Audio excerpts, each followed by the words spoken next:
tadi yang ditanyakan masalah kejadian yang kemarin di Bundaran HI ya Pak.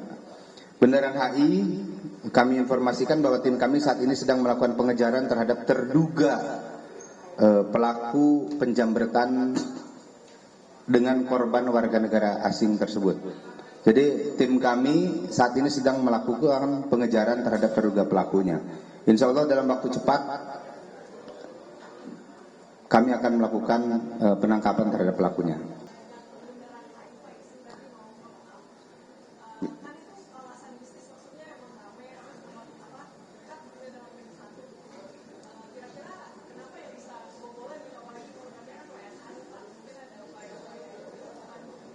Oke, kita melihat kejahatan itu bisa terjadi di mana saja dan kapan saja. Tidak melihat suatu wilayah itu, justru dengan kepadatan masyarakat muncul keabayan dari masyarakat itu sendiri untuk terhadap jiwa raga harta bendanya. Dia mengambil pada saat orang lengah rata-rata menggunakan handphone di jalanan yang abai. Dia tidak berpikir bahwa kondisi itu bisa dia menjadi korban. Nah, jadi kejahatan dalam konsepnya suatu kejahatan tidak melihat ruang dan waktu. Begitu juga dengan tempat. Nah, itulah Polda Metro Jaya memahami psikologis masyarakat saat ini, tapi jangan sampai itu menjadi fear of crime, menjadi rasa ketakutan di masyarakat. Bahwa Polda Metro Jaya komitmen bersama dengan Kodam Jaya untuk sama-sama meningkatkan patroli skala besar, memberikan rasa aman dan nyaman kepada masyarakat. Perlu kami sampaikan kepada rekan-rekan media sekalian, bahwa penggunaan layanan 110 kepolisian itu memberikan dampak yang sangat besar. Dua hal yang perlu saya sampaikan dalam waktu dekat. Ada seorang ibu, tas seorang anaknya tertinggal di salah satu warung di daerah Jakarta Pusat. Orangnya sudah pulang sampai dengan di rumah di Depok, tapi pada saat anaknya bangun menyatakan tasnya tertinggal. Dia ragu awalnya untuk menghubungi layanan 110, hanya hal sepele. Tapi pada saat menghubungi 110, diterima oleh operator di Polres Depok, disambungkan dengan operator di Polres Metro Jakarta Pusat, sehingga petugas turun ke lapangan menemui warung dan itu ditemukan tas yang dimaksud. Ini polisi turun mendapatkan informasi dari masyarakat, respon yang cepat.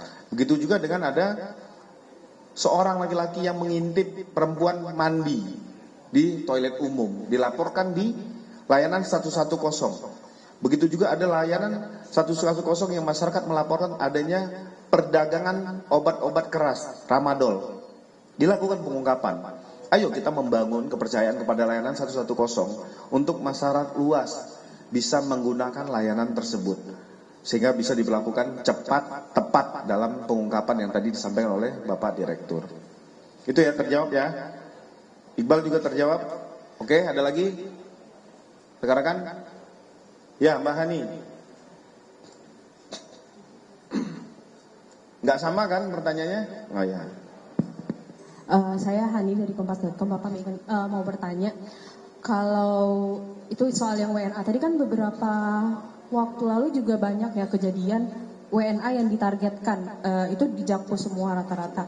Nah itu tuh sebenarnya ada nggak sih kemungkinan mereka ini berkaitan untuk pelaku-pelakunya ini, atau memang ada jaringan yang menyasar WNA gitu.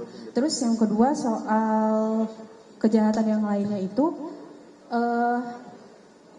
kan kalau yang kemarin sempat ada yang dia ternyata residivis ya. Sebenarnya kalau untuk residivis itu apa kemungkinan dia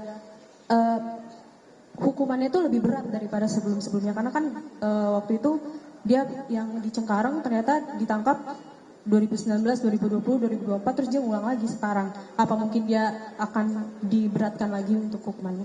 Kasih. Terima kasih. Yang pertama, terkait dengan beberapa kejadian dengan korban warga negara asing. Yang terakhir kemarin sebelum yang HI ya, yang HI sedang kita lakukan pengejaran terhadap pelakunya. Yang sebelumnya sudah dilakukan penangkapan oleh jajaran Reskrim Polres Jakarta Pusat.